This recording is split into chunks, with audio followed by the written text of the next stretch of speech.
बोलो भागवत भगवान की जय। बाल कृष्ण लाल वल्लभा गिरिराज श्याम सुंदर द्वारिका नाथ मारो राजा रण छोड़े एणे मन माया लगाड़ी रे द्वारिका नाथ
બોલો કૃષ્ણ કનૈયા લાલ કી ભાગવત ભગવાન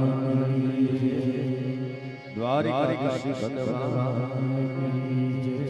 વ્યાસ નારાયણ ભગવાન સુખદેવજી મહારાજ પ્રેમ से बोलिए ओम नमः पार्वती पतये हर महादेव।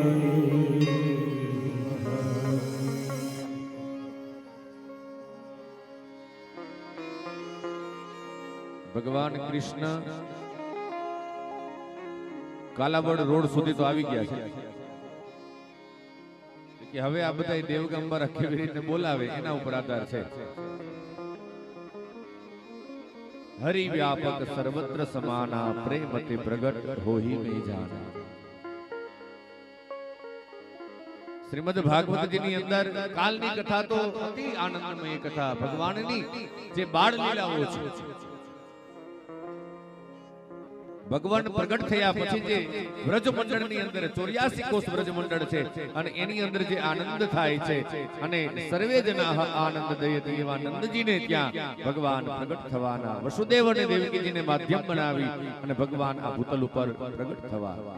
ભગવદ ગીતાની અંદર ભગવાને વચન આપ્યું છે યદા યદા હિ ધર્મસ્ય ગ્લાનિર્ભવતિ ભારત અભ્યુત્થાનમ ધર્મસ્ય તદાત્માનં સૃજામ્યહમ પરિત્રાણાય સાધુનામ વિનાશાય ચ દુષ્કૃતામ ધર્મ સંસ્થાપનાર્થાય સંભવામિ યુગે યુગે। અહીંયા સુખદેવજી મહારાજ પરીક્ષિત રાજાને કહે છે કે રાજન 2 અધ્યાયમાં ગુરુદેવે રામકથા કીધી। રામકથાને વિરામ આપી નંદોત્સવ તરફ કથા આગળ વધે। જ્યાં તારું તારું હોય ત્યાં મહાભારત હોય, જ્યાં તારું તારું હોય ત્યાં રામાયણ હોય અને જ્યાં મારું મારું હોય ત્યાં મહાભારત હોય। રામાયણ વિશે બહુ ટૂંકમાં કેવું હોય ને તો આપણા સાહિત્યકારો કહે છે કે રામાયણ એટલે શું, એક લીટીમાં એક વાક્યની અંદર થોડા શબ્દોમાં કેવું હોય તો રામ કથા સુંદર કર તારી સંશય વિહગ ઉડાવનહારી। ભરતજી કહે છે કે ગાદી મારે ન જોઈએ, રામલલ્લા કહે છે કે આ ગાદી મારે ન જોઈએ।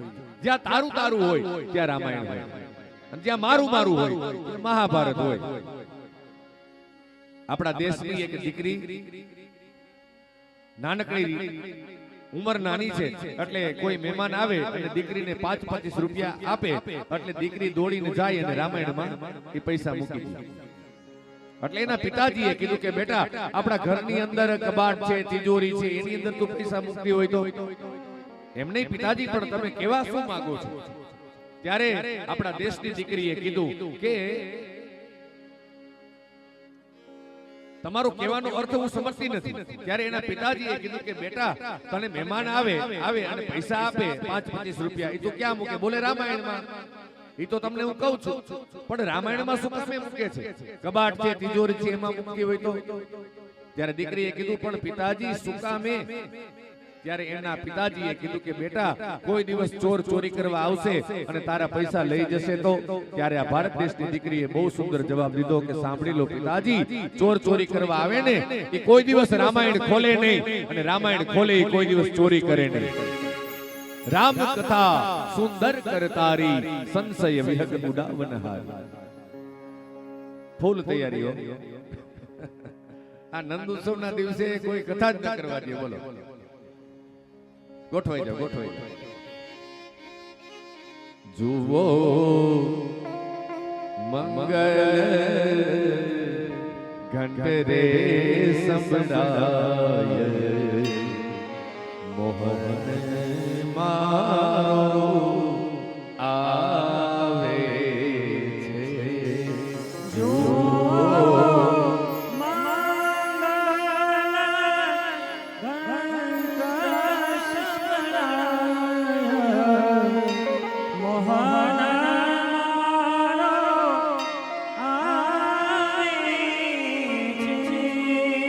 વસુદેવ અને દેવકીના લગ્ન નક્કી થયા છે. કંસ વડાવ્યો બહેનો છે. આકાશવાણી થઈ અને આકાશવાણીના શબ્દ હતા, હે કંસ, તું જેને બેન બેન કરે છે એ તારા બેન દેવકીનું 8મું સંતાન તારો કાળ છે, તારો કાળ છે, તારો કાળ છે. કંસ ભયભીત થયો અને અહીંયા બેન દેવકીજીનો ચોટલો ઝાયલો અને રથમાંથી નીચે પછાડે. વસુદેવજી પરમ ભગવદીય છે અને વસુદેવજી સમજાવે, કંસ થોડોક સમજો. નજર કેદની અંદર રાખવામાં આવ્યા. 6 દીકરાનો જન્મ થયો. એ 6 દીકરાને નારદજી આવ્યા અને કંસ છે એ 6 દીકરાને મારી નાખે છે અને હવે ભગવાન અવતાર લેવાની તૈયારી કરે. દેવતાઓ બધા આવી ગયા છે વૃંદાવનમાં. ઋષિ મુનિઓ છે એ ગોપી બની અને વૃંદાવનમાં આવી ગયા છે અને હવે તો ભગવાન પ્રગટ થવાની તૈયારી છે. વિરહની વેદના સહન થતી નથી અને અહીંયા હવે આ વ્રજમંડળની અંદર ગોપ ગોપીઓ વ્રજાંગનાઓ બધી ભેગી થઈ અને ઠાકોરજીને બોલાવે છે અને ઠાકોરજીને કહે છે કે પ્રભુ હવે જલ્દીથી તમે પ્રગટ થાવ. અને ભગવાને માયાનો આશ્રય લીધો. વસુદેવ અને દેવકીજી બંને ભક્ત દંપતી ભગવાનનું હરિસ્મરણ કરે છે, ભગવાનનું ભજન કરે છે. કારાગૃહની અંદર રાખવામાં આવ્યા. ભગવાને માયાનો આશ્રય લીધો અને 7મો ગર્ભ હતો ને એ ગર્ભને ખેંચી અને નંદ બાવાને ત્યાં રોહિણી જે રહે છે ત્યાં ગર્ભની અંદર એનું સ્થાપન કર્યું અને કંસને સમાચાર મળ્યા કે 7મો ગર્ભ ગળી ગયો અને હવે ભગવાન પ્રગટ થવાની તૈયારી, સમયની રાહ જોવાય છે.